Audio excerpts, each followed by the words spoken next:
The Human Rights Act of 1998 made human rights legally binding in the UK. The United Nations Declaration of Human Rights, which you can see Eleanor Roosevelt holding here, says that all human beings are born free and equal in rights. Human rights are basic rights and freedoms to which all humans are entitled, including the right to life and the right to an education. In the UK today, then, these rights are protected by law.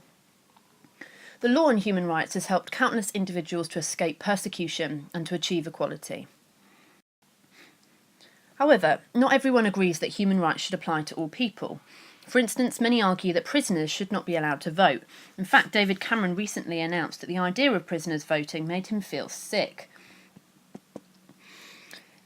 However, because it's a human right, there's a big issue in terms of whether it's legally acceptable to not allow prisoners to vote.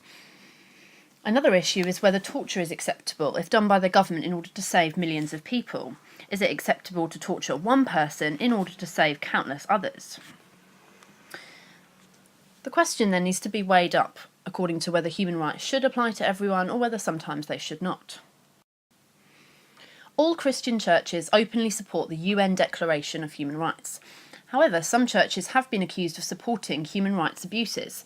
For instance, allowing the death penalty for homosexuals in Uganda and the KKK's involvement in racial discrimination. On the whole, though, human rights are important to Christians because they believe that every human being has been created by God in his image, Imago Dei, making humans sacred and deserving of respect. God is believed to love everyone equally, so they should be treated equally, and Christian teachings have led to the formulation of many of our human rights over the course of history. Furthermore, the teachings of the Bible are in line with most human rights laws, such as the Decalogue or the Ten Commandments, and the Sermon on the Mount, said by Jesus, where he asked people to bless the peacemakers. Jesus taught his followers to follow the golden rule, to treat others as you wish to be treated, and to love everyone, for instance, Mark 12:31. And in the parable of the sheep and the goats, Jesus said that anyone who helps the poor, hungry, and prisoners is helping Jesus himself. And at the end of life, God will divide the sheep from the goats. Goats being the people who haven't helped, and sheep being a metaphor for the people who have.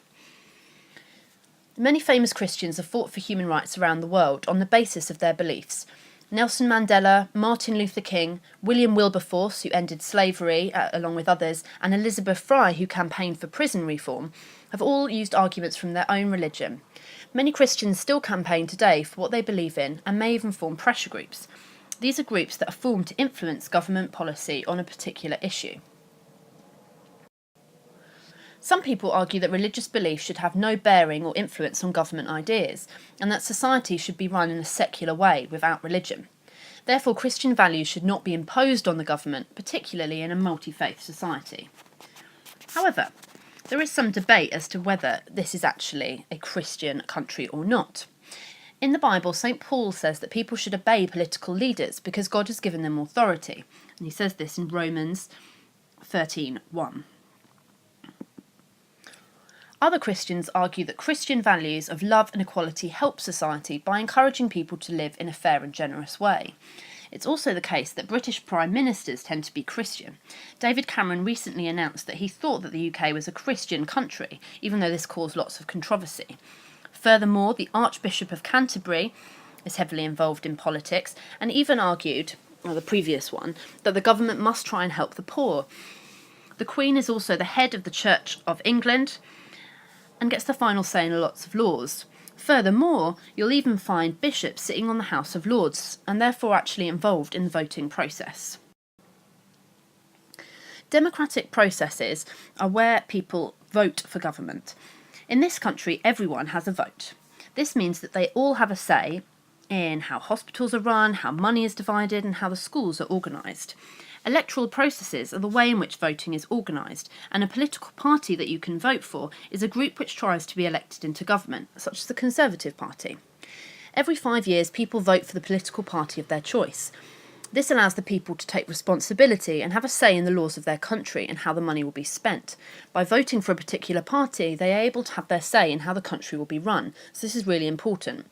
Voting rights used to be restricted depending on gender, class and race. In the past, people fought and even died in order to have the vote that you are entitled to today. This is because having the vote is a sign of a person's worth.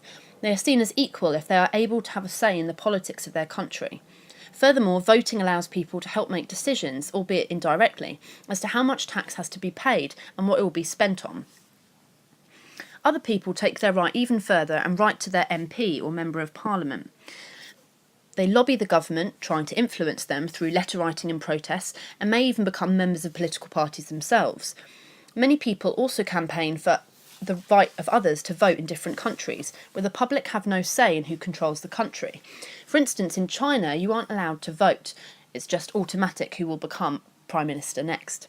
Many people feel that we all have a duty to vote out of respect for the people who have died and fought for it, as well as the need to have a say in our country.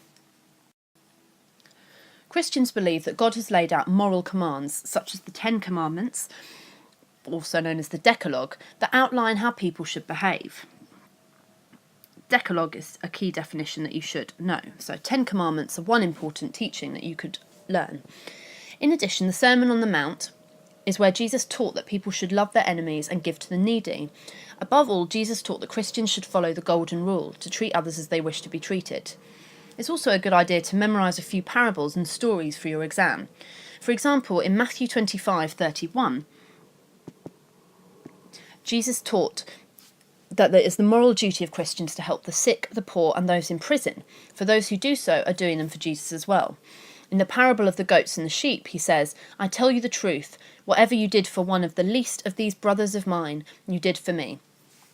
St. Paul taught that Christians must not stand by when others are in need.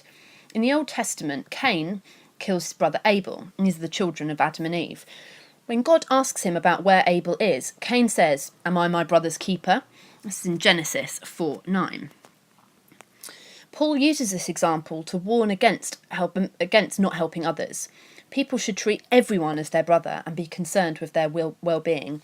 It's not enough to question whether you should help other people. You should try and help those in need. In your exam, you may be asked to explain why human rights are important, whether they should apply to everyone, why Christians believe they are important, what a democracy is, and whether we should all vote, or whether Christians should be involved in politics. Be prepared to apply your knowledge to all sorts of different questions. The examiner might try to trick you out, but if you know your stuff, you can pick which bits are relevant for the question at hand.